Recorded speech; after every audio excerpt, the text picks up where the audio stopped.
الحمد لله رب العالمين والصلاة والسلام على أشرف الأنبياء والمرسلين وعلى آله وأصحابه أجمعين أما بعد সম্মানিত আজকের এই পবিত্র ঈদে মিলাদুন নবী সাল্লাল্লাহু আলাইহি ওয়াসাল্লামের সম্মানিত মোহতারামুল মকাম ওয়াজিবুল এহতেরাম সভাপতি সাহেব দামত বরকাতুহুল আলিয়া এবং অন্যান্য হযরত সামিঈন ইজম বিরাদরান ইসলাম, আসসালামু আলাইকুম রহমতুল্লাহি ওয়া বারাকাতুহু। আজকে কর্তৃপক্ষের মাধ্যমে আমি আদিষ্ট হয়েছি, আমাকে একটি সুনির্দিষ্ট একটি বিষয়বস্তু দেওয়া হয়েছে। সেই বিষয়বস্তু হলো কোরআন ও হাদিসের আলোকে স্বামী স্ত্রীর পরস্পর হক ও দায়িত্ব কর্তব্য সম্পর্কে। সম্মানিত উপস্থিতি, আমি সরাসরি আলহামদুলিল্লাহি হামদান কাসীরা ওয়াসসালাতু আলান নবীল, আমি সরাসরি আলোচনা শুরু করছি। আল্লাহ পাক রব্বুল আলামিন কোরআন হাকিমে ইরশাদ করেছেন, পারস্পরিক কত যে অবিচ্ছেদ্য, পরস্পরের কিভাবে যে জীবন সঙ্গী, এটা মধুর জীবন সঙ্গী, পরস্পর বন্ধু বান্ধবের মতো সুন্দর জীবন যাপন করবে। আল্লাহ পাক রব্বুল আলামিন একজনকে আরেকজনের জন্য কোরআন মজিদের ভাষায় লেবাস বলেছেন, পোশাক বলেছেন। বলেন আলহামদুলিল্লাহ। আল্লাহ পাক রব্বুল আলামিন ইরশাদ করেছেন, হুন্না লিবাসুল লাকুম ওয়া আনতুম লিবাসুল লাহুন্না। হে দুনিয়ার দাম্পত্য জীবনের স্বামীর স্ত্রীরা হলো তোমাদের জন্য পোশাক, এবং তোমরা স্ত্রীদের জন্য লেবাস বা পোশাক। পোশাক মানুষের শরীরকে যেভাবে সুন্দর করে, মাধুর্য করে, এই স্বামী স্ত্রী উভয়ে একজন আরেকজনের জন্য এইভাবে জীবন সুন্দর করে। স্বামী স্ত্রী পরস্পর চলতে গিয়ে একজন আরেকজনকে সহায়তা করতে হয়। আমরা আমাদের সমাজের অনেক সময় দেখা যায় স্বামীরা স্ত্রীদের উপরে অভিমান করে, আবার দেখা যায় স্ত্রীরা স্বামীর উপরে অভিমান করে। এভাবে কিভাবে করে যেই অভিমান সম্পূর্ণ অনেক সময় তাদের দাম্পত্য জীবনের সুখ শান্তির জন্য ব্যাঘাত হয়ে যায়। এই জন্য খুব হিকমতের মাধ্যমে খুব সুন্দরভাবে পরস্পর চলতে হবে। যেভাবে আমাদের প্রিয় নবী রাসূল মাকবুল সাল্লাল্লাহু আলাইহি ওয়াসাল্লাম তার বিবিদেরকে নিয়ে সুন্দর আচরণ করেছেন, সুন্দর ব্যবহার করেছেন, মধুময় ব্যবহার দিয়ে নিজেদের স্ত্রীদেরকে সুন্দরভাবে বরণ করে নিয়েছিলেন। এই জন্য আমাদের প্রিয় নবীকে, আল্লাহর রাসূল পাক সাল্লাল্লাহু আলাইহি ওয়াসাল্লামকে সমস্ত বিবিরা ওনাদের পক্ষ থেকে আল্লাহ রাসূলকে চারিত্রিক সার্টিফিকেট উপহার দিয়েছিলেন। সমস্ত বিবিদের কাছে কোন সাহাবী যদি জিজ্ঞাসা করে, আপনার কাছে আপনার স্বামী রাসূলুল্লাহ কেমন, সমস্ত বিবিরা আমরা রাসূলের সাহাবীরা যদি পৃথক ভাবে যদি কেউ প্রশ্ন করে, তাহলে সবাই উত্তর দিবে, আল্লাহ রাসূল আমার প্রিয় স্বামী আমার সাথে সুন্দর ব্যবহার করে, তাহলে দেখেন আল্লাহর নবী 11 জন বা 13 জন বিবি সাথে কত সুন্দর ব্যবহার করে থাকেন। আমরা ইসলামের নির্দেশনা অনুযায়ী কোরআনে আছে ফানকিহু মা তাওবা লাকুম মিনান নিসাই মাসনা ওয়া সুলাসা ওয়া রুবা। ওখানে আছে কোরআনের এই আয়াতে বলে দেওয়া হয়েছে যে তোমরা বিবাহ করো তোমাদের যেই মহিলাদেরকে তোমাদের ভালো লাগে, তোমরা তোমাদের খুশি মতো তোমরা বিবাহ করো, 2 জন 2 জন করে, 3 জন করে, 4 জন করে, 4 জন পর্যন্ত বিবাহ করার নির্দেশ আমাদের ইসলাম ধর্মে আছে। তো কেহ যদি একজনের অধিক বিবাহ করে, অনেক সময় এই দাম্পত্য জীবনে সাংসারিক জীবনে এরা সুন্দরভাবে পরস্পর সুন্দরভাবে চলতে পারে না। পরস্পর চলতে গিয়ে ওনারা আল্লাহ রসুলের তরিকা আদর্শ অনুসরণ করে না বিদায় ওনারা অশান্তির সম্মুখীন হয়। আল্লাহ রসুল একটি হাদিসে বলেছেন যে খায়রুকুম খায়রুকুম লিআহলিহি ওয়া আনা খায়রুকুম লিআহলি। আমি আমার সমস্ত স্ত্রীদের কাছে আমি উত্তম, আমি সর্বশ্রেষ্ঠ। খায়রুকুম খায়রুকুম লিআহলিহি, তোমাদের কাছে তোমরা যারা স্ত্রীদের কাছে উত্তম, খায়রুকুম খায়রুকুম লিআহলিহি উত্তম, ওয়া আনা খায়রুকুম লিআহলি, আমিও আমার স্ত্রীদের কাছে আমি সবচেয়ে উত্তম। আলহামদুলিল্লাহ, আমার স্ত্রীরা আমাকে আমার যে চরিত্র উত্তম, আমি যে আপনার লাকাদ কানা লাকুম ফি রাসূলিল্লাহি উসওয়াতুন হাসানা, আল্লাহ পাকের কোরআনের বাসনা, কোরআনের ঘোষণা অনুযায়ী আমি যে উসওয়ায়ে হাসানার অধিকারী, সুন্দর চরিত্রের অধিকারী, আল্লাহ পাক রব্বুল আলামিন আমাকে সুন্দর চরিত্র দান করেছেন। আমার স্ত্রীরাও আমাকে আমার চরিত্রের ব্যাপারে ওনারা সবাই সাক্ষ্য দিয়েছে। সবাই বলেন আল্লাহু আকবার।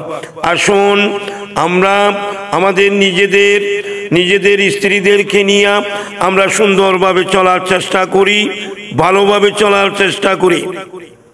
রসুলের চরিত্র, দাম্পত্য বৈবাহিক জীবন অনুসরণ করলে আমরা আমাদের বৈবাহিক জীবন, দাম্পত্য জীবনও সুন্দর হয়ে যাবে ইনশাআল্লাহ। আমাদেরকে আল্লাহ তাআলা তৌফিক দান করুক। সবাই বড় করে বলি আমিন। আল্লাহ রসুল হুজুরে পূর্ণুর সাল্লাল্লাহু আলাইহি ওয়াসাল্লাম যুদ্ধের ময়দানে গেলে উনি সেনাপতি, আর উনি মসজিদে আসলে আদর্শ ইমাম, আবার উনি বাড়িতে আসলে, ঘরে আসলে উনি একজন আদর্শ স্বামী। সবাই বলেন আল্লাহু আকবার।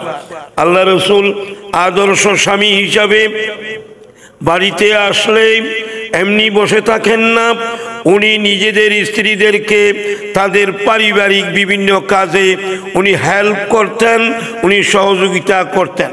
যেমন হযরত আয়েশা সিদ্দিকা রাদিয়াল্লাহু তাআলা আনহা, উনাকে রসুল কি করতেন? রসুলকে খামির মেরে দিতেন এবং আল্লাহর নবী ফিটা বানাইতেন। হযরত আম্মাজান আয়েশা সিদ্দিকা খামির মারতেন আঠার, আর রসুল ফিটা বানিয়ে দিতেন, রুটি বানিয়ে দিতেন। এইভাবে বাড়ির কাজে পরিষ্কার পরিচ্ছন্ন করে এইভাবে বাড়িঘর পরিষ্কার করতেন, এমনকি ঝাড়ুও দিতেন। আজকে বিশ্বনবী রহমতুল্লিল আলমিন বলে উনি গাম্ভীর্য দেখায়, অভিনয় করে উনি বাড়িতে বসে থাকতেন না। আজকে আমরা তো অনেকেই অভিমান করে বলে নিজেদের পালঙের মশারিটা পর্যন্ত ঠাকায় না, যে স্ত্রী ঠাকাইবে, আমি কেন ঠাকাইব? অনেক জায়গায় দেখা যায় এই আপনার স্বামী ঠাকাইবে, স্ত্রী বলে যে আমি আজকে টাকাইব না। একটা মশারি টাকানোর ব্যাপারেও যদি পরস্পর এইভাবে বাড়াবাড়ি চলে, তাহলে ঘর কিভাবে শান্তিময় হবে, মধুর জীবন যাপন করবেন? আমি পরামর্শ দিচ্ছি, একজন আরেকজনের অনেক কিছু সহায়তা করে সহ্য করে নিতে হবে। একটি দোষ দেখলে আরেকটি গুণের দিকে থাকবে। আমি পরামর্শ দেব, মানুষই দোষে গুণে মানুষ, আর শুধু দোষ থাকলেও হবে না, গুণ আর দোষ দুটোটা থাকবে একটা মানুষের কাছে। আর দোষ তো থাকে না ফেরেশতাদের কাছে, দোষ ছাড়া কেউ যদি থাকে তাহলে তারা তো ফেরেশতা হবে। ওই ফেরেশতারা তো বিয়ে শাদী করে না, ফেরেশতাদের কোনো বৈবাহিক জীবন নাই, এরা বিয়ে শাদী করে না, এরা খানাপিনা করে না, এরা তো আপনার স্ত্রীদের সাথে মেলামেশা করে না, এদের জীবনযাপন ভিন্ন ধরনের। তাহলে মানুষ মাত্রই বল, মানুষ মানি দোষে গুণে মানুষ। একটা স্ত্রীর যদি কোনো স্বামী যদি একটা দোষ দেখে, তাহলে ওই স্বামীর অন্যান্য দোষের 5টি গুণের দিকে তাকায় ওই স্বামী স্ত্রীর প্রতি সদয় হবেন, স্ত্রীর প্রতি রাগ পানি করবেন। আলহামদুলিল্লাহ বলেন সবাই। ঠিক তেমনি ভাবে আমি আমার বোনদেরকেও স্ত্রীদেরকেও আমি পরামর্শ দেব, কোনো স্বামীর যদি কোনো একটি আপনার দোষ দেখেন, তাহলে স্বামীর বাকি অন্যান্য 10টি গুণের দিকে তাকায় আপনাকে ওটা সহ্য করে ধৈর্য ধারণ করতে হবে। তখনই আপনাদের বৈবাহিক দাম্পত্য জীবন মধুময় হবে, শান্তি হবে, সুখী হবে। হুজুরে পূর্ণ সাল্লাল্লাহু আলাইহি ওয়াসাল্লামের আরেকটি হাদিস আমি আপনাদেরকে শোনাই।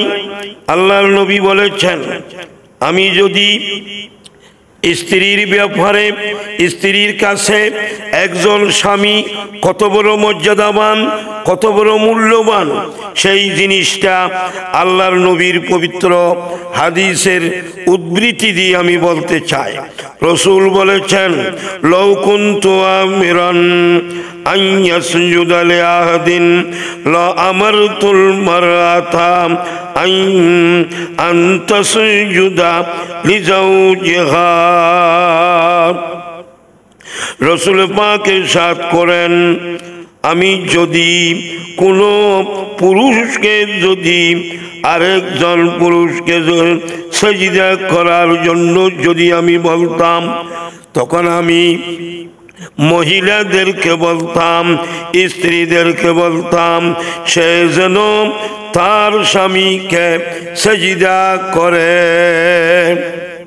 সেজদা যদি জায়েজ হতো, রাসূল বললেন এই হাদিসে, আমি স্বামীদেরকে স্ত্রীদেরকে বলতাম, তোমার কাছে তোমার স্বামী কত বড় মর্যাদাবান, তোমার স্বামীকে তুমি নিয়মিত সেজদা করো। এই হাদিস দ্বারা বোঝা গেছে যে কোনো মানুষকে সেজদা করা জায়েজ নাই, এমনকি কোনো শাহিদ, কোনো মুরিদ, কোনো পীরকে, কোনো বুজুর্গকে, কোনো আল্লাহর ওলিকেও সেজদা করা জায়েজ হবে না। এই হাদিস দ্বারা প্রমাণিত হয়েছে। মাজারে গিয়ে সেজদা করার কথা তো এটা তো ভিন্ন কোনো প্রশ্নই আসে না। মাজারে গিয়ে সেজদা করার কথা এটা তো একেবারে অবান্তর, এটা তো একেবারে মূল্যহীন। অনেকেই বলে তাজিমি সেজদা করা, সেজদার কথা জায়েজ, তাজিমি সেজদা যে জায়েজ এটার কথা অনেকেই বলে। তাজিমি সেজদা এটাও তো হাদিস দ্বারা বোঝা গেল যে স্ত্রী যদি স্বামীকে যদি সেজদার বিধান থাকত এটা তাজিমি সেজদা হইত। তাজিমি সেজদা হলেও সম্মানের সেজদা হলেও দেওয়া জায়েজ হবে না। কোনো মানুষকে আরেক মানুষ এইভাবে কপাল ঝুঁকায়ে মাথা ঝুঁকায়ে এভাবে সেজদা দেওয়া ইসলামে সম্পূর্ণ হারাম, সম্পূর্ণ নাজায়েজ। আসুন এ হাদিস থেকে আমরা স্বামীর মর্যাদার কথা আমরা জানতে পারলাম। আসুন আল্লাহ পাক রব্বুল আলামিন স্বয়ং আল্লাহর কোরআন শরীফের আরেকটি আয়াতে সরাসরি বলছেন যে ওই আয়াতের দ্বারা আমাদের মা বোনদের ইজ্জতের কথা, মর্যাদার কথা আমরা বুঝতে পারি। সেই আয়াতটা হলো কোরআন মজিদের অন্য আরেকটি জায়গায় আল্লাহ তাআলা সুন্দরভাবে ইরশাদ করেছেন যে স্বামীদেরকে উদ্দেশ্য করে আল্লাহ পাক বললেন ওয়াজিরুহুন্না বিল মারুফ, ও দুনিয়ার স্বামীরা তোমরা তোমাদের স্ত্রীদের সাথে সৎ ব্যবহার করো, সুন্দর ব্যবহার করো। কোরআন শরীফের এই আয়াত দ্বারা বোঝা গেছে যে স্ত্রীদেরকে স্বামীরা সুন্দর ব্যবহার করার জন্য আল্লাহ পাক রব্বুল আলামিন সরাসরি কোরআন শরীফের এই আয়াতের মাধ্যমে অর্ডার করেছেন, নির্দেশ দিয়েছেন। তাহলে কি বোঝা গেল? কোরআন শরীফ এবং আমার বর্ণিত হাদিস শরীফ দ্বারা বোঝা গেল যে স্ত্রীর হক স্বামী কিভাবে আদায় করবে এবং স্বামীর হক স্ত্রী কিভাবে আদায় করবে। আমরা কোরআন হাদিস থেকে ওইটা গ্রহণ করব। বলেন আলহামদুলিল্লাহ। স্ত্রীর হক বলতে এটা বুঝলে হবে না যে অনেক স্বামী বিদেশ থেকে অর্ডার করে স্ত্রীকে, স্ত্রী বাড়ির দেশে আছে, স্বামী বিদেশে আছে, বিদেশ থেকে অর্ডার করতেছে যে আমার বাসায় থাকে, বিদেশের বাসায় থাকে, একসাথে আমরা খাই, একসাথে এক বাসায় আমাদের সাথে ঘুমায়। আমার এক বন্ধু বাড়ি আপনার 2000 জামে কমপ্লেক্স জামে মসজিদের ইমামে রব্বানি শাহী জামে মসজিদের পাশে আমার ওই বন্ধুর ঘর। ওই বন্ধু যদি আমার ঘরে আসে, হে আমার স্ত্রী, তাহলে তুমি ওই বন্ধুকে সরাসরি তুমি আপ্যায়ন করাবে। তুমি সরাসরি কি করবে? আপ্যায়ন করাবে, নাস্তার ব্যবস্থা করবে। তুমি নিজেই এসে নাস্তা এনে দিবে, পরিবেশন করবে। নাউজুবিল্লাহ, বড় করে বলেন। তখন স্ত্রী প্রশ্ন করতে যায়, ওই পুরুষ তো আমার জন্য বেগানা, ওই পুরুষের সামনে আমার যাওয়া তো শরীয়ত মতে জায়েজ হবে না, আমি কিভাবে যাব?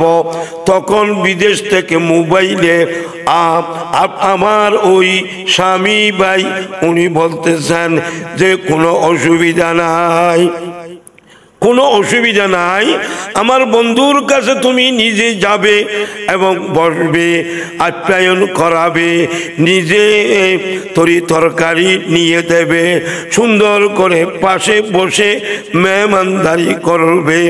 এখানে কোনো কিছু মাইন্ড করার কিছু নাই। নাউজুবিল্লাহ, বড় করে বলেন।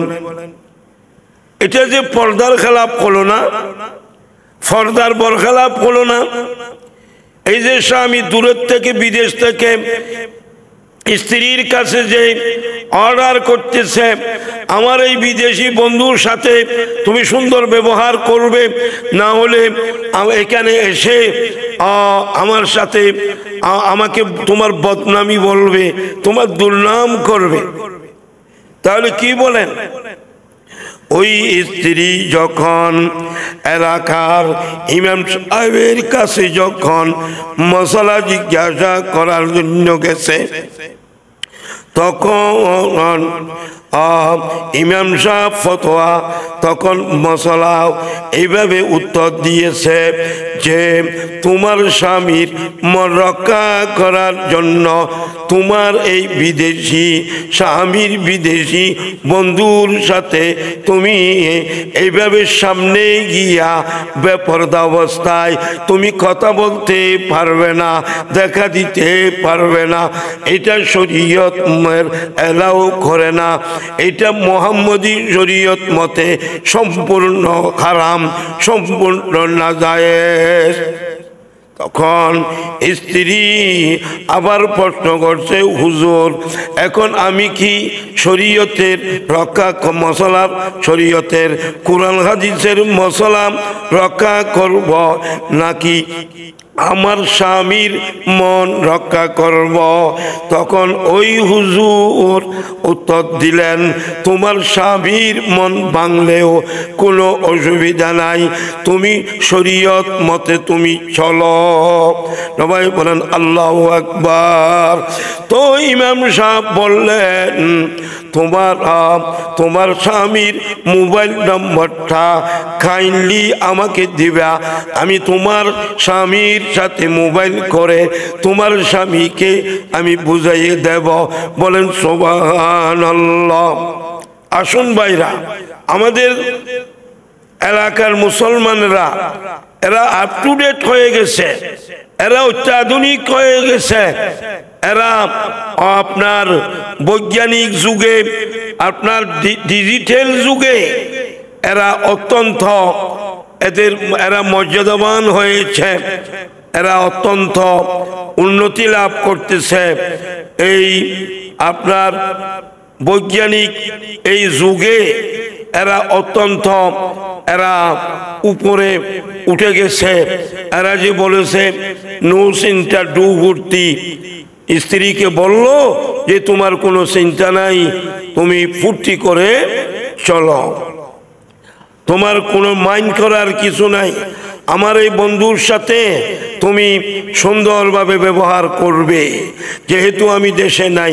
দেশে নাই যখন তোমাকে আরো কথা ছিল শরীয়ত মতে ওই বিদেশ থেকে স্বামী নিজের স্ত্রীকে পর্দা মতে চলার জন্য উপদেশ দিবেন, নসিহত করবেন। এইভাবে এইরকম যদি হয় তখন স্ত্রীরা সুযোগ পায়।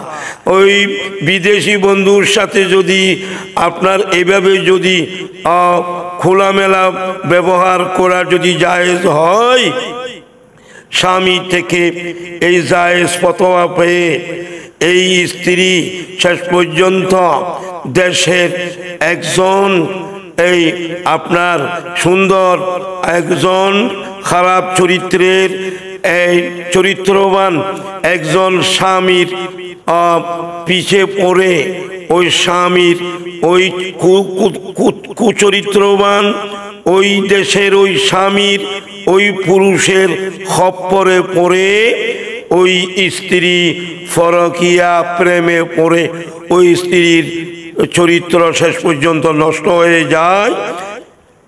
এমনকি ওই স্বামী বিদেশ থেকে আসতে আসতে দেরি হওয়াতে ওই স্ত্রী আরেকজন পরকীয়া পুরুষ নিয়া ওই স্ত্রী পলাতক হয়ে যায়, ভেগে যায়, নিজের বাড়ি ত্যাগ করে অন্যত্রে চলে যায়।